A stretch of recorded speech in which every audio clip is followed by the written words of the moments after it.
Hello, I'm Brian Ceinar in CHS 211, section 1001. Day is May 3rd, 2018.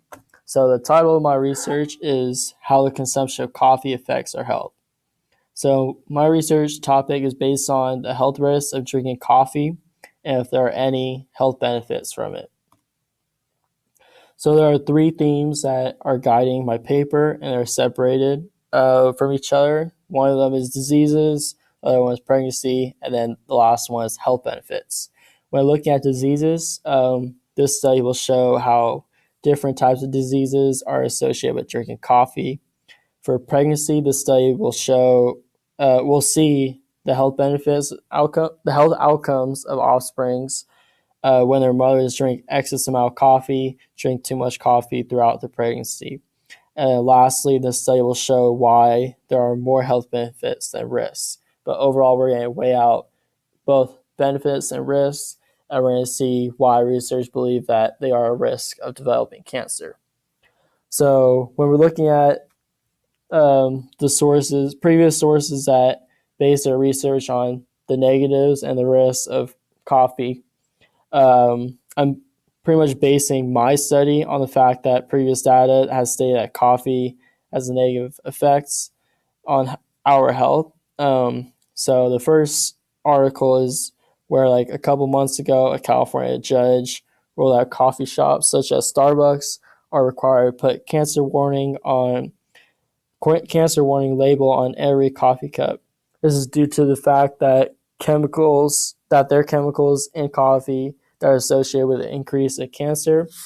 The main chemical that is associated with cancer is called acrylamide.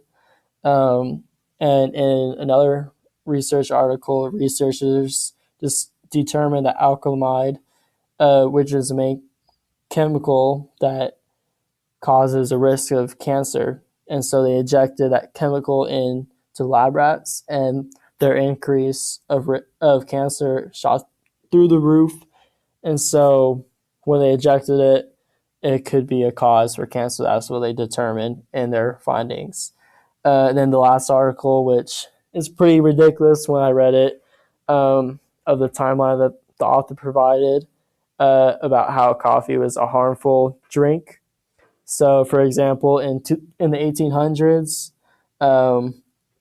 anti-coffee Americans believed that coffee was like drugs or like cocaine and caused blindness in people.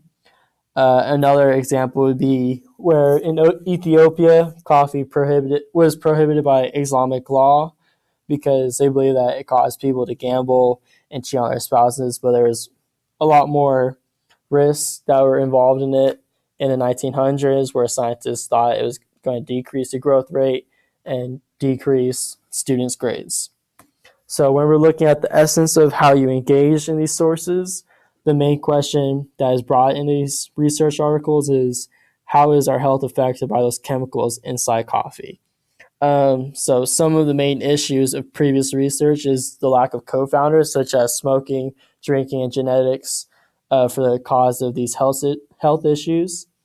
And there's also undercoverage in population, as noted in the quote by Freeman, where he stated, data is lacking to clarify the association between coffee drinking and mortality, to determine whether there's a dose-response relationship, and to assess whether associations are consistent across various subgroups.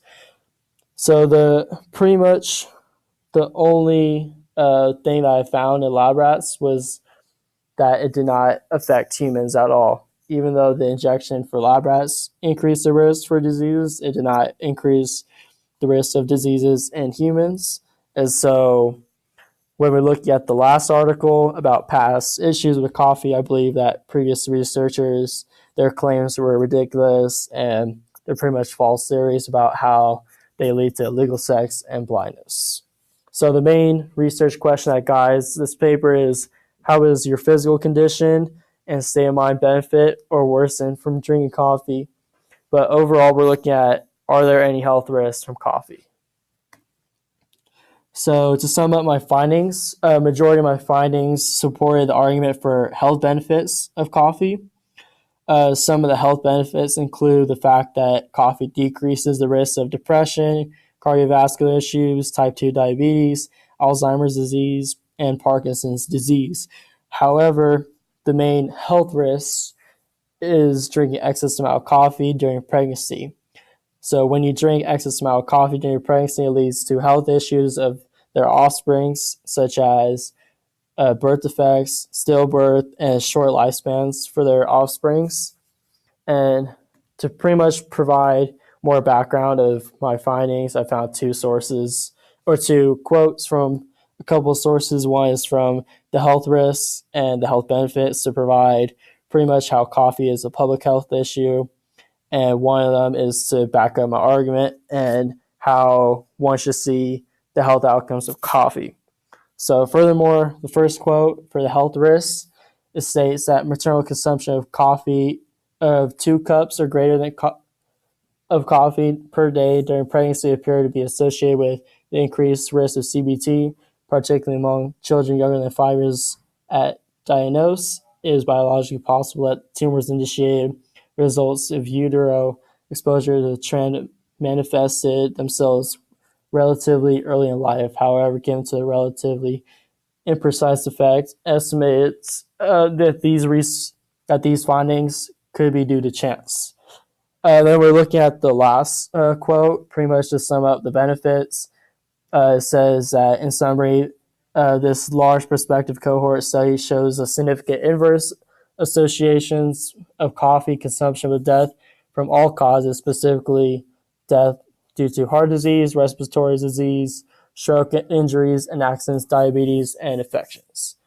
Then we're looking at the implications, and I would say that all my findings answer my research question, but only 3 of my articles show that the health risks of coffee. Since majority of my findings describe the health benefits of coffee, the other articles in my trend definitely call my research into question.